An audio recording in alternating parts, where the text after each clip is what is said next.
আসসালামু আলাইকুম প্রিয় দর্শক বন্ধুরা।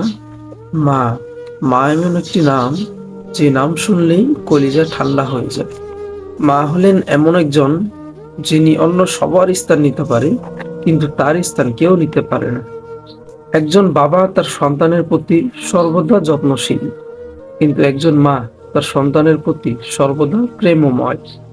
একজন মায়ের বাহু কোমলতা দিয়ে তৈরি, এবং শিশুরা তার মধ্যে নিশ্চিন্তে ঘুমাতে পারে। মা আপনার প্রথম বন্ধু, সেরা বন্ধু, চিরকালের বন্ধু। পৃথিবীতে সবচেয়ে নিরাপদ আশ্রয় মায়ের কোল। মায়ের চোখেই পৃথিবী দেখা, মায়ের হাত ধরেই হাঁটতে শেখা। আবার কখনো ভয় পেয়ে গেলে মায়ের কোলে মুরগির ছানার মতো লুকিয়ে পড়া। কিন্তু এত কিছুর পরেও সেই মাই হয়ে যায় সন্তানের প্রাণঘাতক। বন্ধুরা, এমন এক হৃদয় বিতরক ঘটনা ঘটেছে চুয়াডাঙ্গার আলমডাঙ্গায়। 7 বছর বয়সী এই কন্যা সন্তানকে শ্বাসরোধ করে হত্যা করে মা পপি খাতুন। হত্যার পর নিজেকে বাঁচাতে সাজান নাটক। বিদ্যুৎ স্পৃষ্ট হয়ে মারা গেছে সন্তান, এমনটা বোঝাতেই গলায় জড়িয়ে রাখে মোবাইল ফোনের চার্জার। গত 29শে ফেব্রুয়ারির ঘটনা এটা। ফিনিশিং হয়েছে কাল পরশু। গত 29শে ফেব্রুয়ারি সকালে আলমডাঙ্গার উপজেলায় ভোগাইল ব্রগাদি গ্রামে মাইশা খাতুন নামের ওই মেয়ের মৃত্যু হয়। মোবাইল ফোনের চার্জার নিয়ে খেলতে গিয়ে বিদ্যুৎ স্পৃষ্ট হয়ে মারা যান বলে মা চিৎকার করে সবাইকে বলে বেড়ান।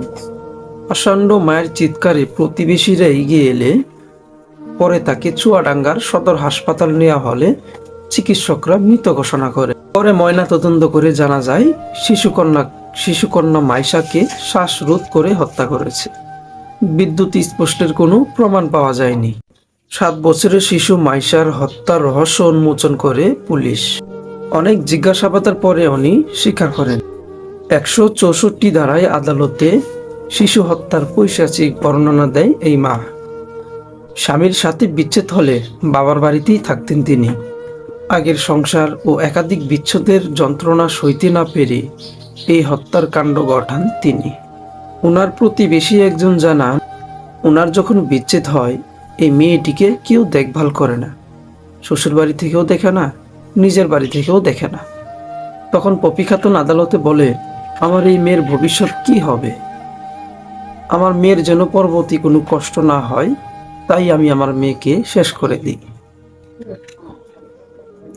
ভাই, আমাদের ছোট্ট একটা ভুলের কারণেই আমরা কি করি, ডিভোর্স নিয়ে নিই, কিন্তু আমাদের ছেলে মেয়ের ভবিষ্যতের কথা আমরা চিন্তা করি না। ছোটখাটো বিষয়গুলো যদি আমরা একটু মানিয়ে নিতে শিখি, তাহলে কিন্তু আমাদের সংসারগুলো অনেক সুন্দর হয়। যাই হোক, আমার কথায় কোনো ভুল ত্রুটি হলে ক্ষমার দৃষ্টিতে দেখবেন। সবাই ভালো থাকবেন।